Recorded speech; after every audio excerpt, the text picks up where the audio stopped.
Video ini hanya untuk mereka yang punya logika.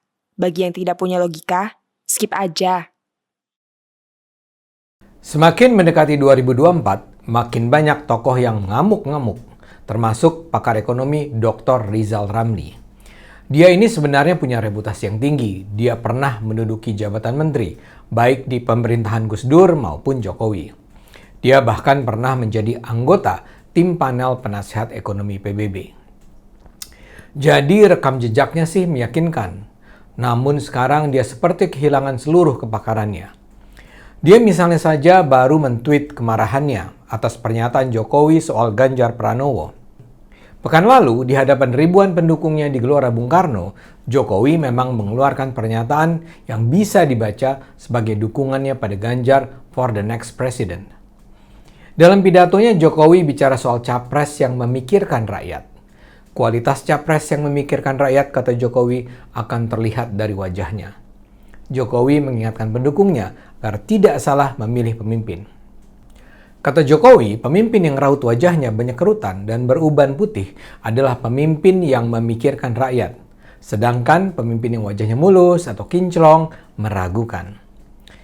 Ucapan Jokowi ini punya nilai politik sangat tinggi. Jokowi barangkali tak menyebut nama, tapi hampir pasti yang dia maksud adalah Ganjar. Nah, pernyataan Jokowi inilah yang ditanggapi Rizal Ramli dengan marah-marah. Dalam tweetnya, dia terkesan sangat emosional. Kata dia, siapa capres berambut putih yang memikirkan rakyat? Yang ada, kata Rizal, adalah pangeran TikTok yang cengengsan terus. Dia bahkan bilang Jokowi sedang menyiapkan boneka oligarki baru untuk melindungi kroni-kroninya. Rakyat cuma slogan untuk tameng oligarki, ujar Rizal.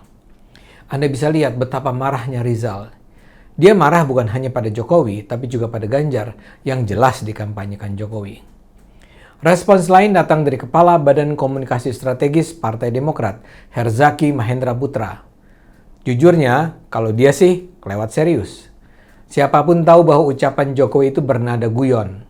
Memang Jokowi bicara dengan mimik sungguh-sungguh. Berulang kali dia menyebut rambut putih sebagai ciri presiden yang memikirkan rakyat. Tapi kan itu jelas bercanda lah. Jokowi hanya ingin melontarkan isyarat bahwa jangan lagi ada keraguan. Jokowi jelas ingin agar fansnya tahu dia mendukung Ganjar. Pesannya sangat sederhana meski dibalut guyonan. Nah, Herzaki ini seperti tak punya sense of humor dan malah menanggapinya dengan serius. Kata dia, pemimpin harus dilihat dari rekam jejak, bukan dari penampilan fisik. Buat Herzaki, soal rambut putih tidak penting. Yang penting adalah rekam jejak, gagasan, ide, karya untuk bangsa dan negara. Terus terang, Herzaki ini terkesan lebay. Maksud saya, ya jelaslah Jokowi tidak akan mendorong pendukungnya untuk memilih orang hanya karena rambut putih. Rambut putih itu cuma tanda, cuma sign, sinyal. Tapi semua tanda itu mengarah ke Ganjar. Dan saya percaya itulah yang membuat para pendukung Anies panik. Jokowi tidak pernah menyebut secara spesifik tokoh yang didukungnya. Selama ini kita cuma bisa menduga-duga. Kali ini, meskipun kalimatnya tetap bersayap, sikap Jokowi sudah jelas. Dia akan mendukung Ganjar dan dia minta pendukungnya mendukung Ganjar. Pesannya ini bahkan bisa saja diarahkan juga kepada partai-partai pendukungnya dan bahkan mungkin PDIP. Jokowi mungkin saja sudah tak sabar menunggu PDIP menyatakan dukungannya. Atau tak sabar mengapa koalisi Indonesia Bersatu belum juga memberikan sinyal support mereka. Karena itu, Jokowi merasa harus turun tangan. Ini yang membuat para pendukung Anies kelabakan karena ini akan semakin mempersempit peluang jagoan mereka.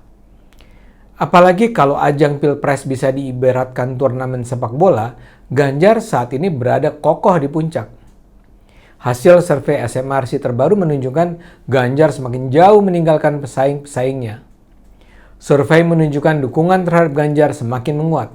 Ketika ada 3 nama disandingkan, Ganjar mendapatkan dukungan 33,5% suara rakyat, Prabowo 30%, dan Anies 25,1%. Memang belum mencapai 50% suara. Tapi dukungan terhadap Ganjar terus naik signifikan. Pada survei Maret 2022, suara pendukungnya baru 26%, sementara pada survei November ini sudah menjadi 33,5%. Ini artinya dalam 6 bulan terjadi kenaikan 7%. Sebaliknya, dengan Prabowo, suara dukungan terhadapnya menurun tipis. Pada Maret 2022, suara dukungan terhadapnya 34%, sementara dalam survei November angkanya 30%. Artinya, suara pendukungnya turun 4%. Sementara itu, dukungan terhadap Anies sebenarnya mengalami kenaikan, tapi tipis. Pada Maret, dukungan terhadapnya 23,8%, sedangkan dalam survei November angkanya 25,1%. Jadi naik, tapi hanya 1,3%. Semua nama lain yang disebut sebagai capres memperoleh suara yang tidak signifikan. Yang paling lumayan Ridwan Kamil dengan 3,7% suara. Sementara Puan Maharani hanya 1,2% suara. Kalau pola ini terus berlangsung, jarak suara Ganjar dengan lawan-lawannya akan semakin menjauh. Hasil survei ini ditanggapi dengan sikap denial di kubu Anies. Andi Sinulinga, pendukung Anies yang dulu datang dari Golkar, malah meracau menganggap hasil survei itu seolah direkayasa saya dan SMRC. Ini ngawur berat. Kengawuran pertama, dia menuduh saya adalah orang SMRC. Dan karena saya pendukung Ganjar, maka pantas saja hasil surveinya memenangkan Ganjar.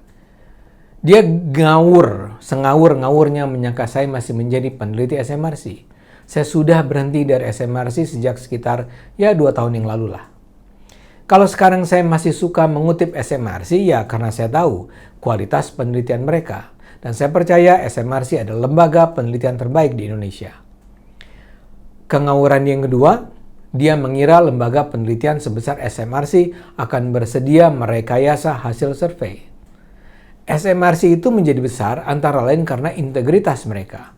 Mereka tidak bisa dibeli. Jadi tidak ada ceritanya mereka mengarang-arang cerita bahwa Ganjar dapat dukungan suara tertinggi, padahal faktanya tidak begitu. Bagaimanapun saya paham Andi meracau karena tadi dia dan kawan-kawannya panik. Dan kembali ke awal ya, kubu Anies juga panik karena sekarang Jokowi sudah jelas-jelas mendukung Ganjar. Rasanya posisi Ganjar akan terus solid dan dia akan menjadi Presiden Indonesia 2024-2029. Ayo gunakan akal sehat, karena hanya kalau kita gunakan akal sehat, Indonesia akan selamat.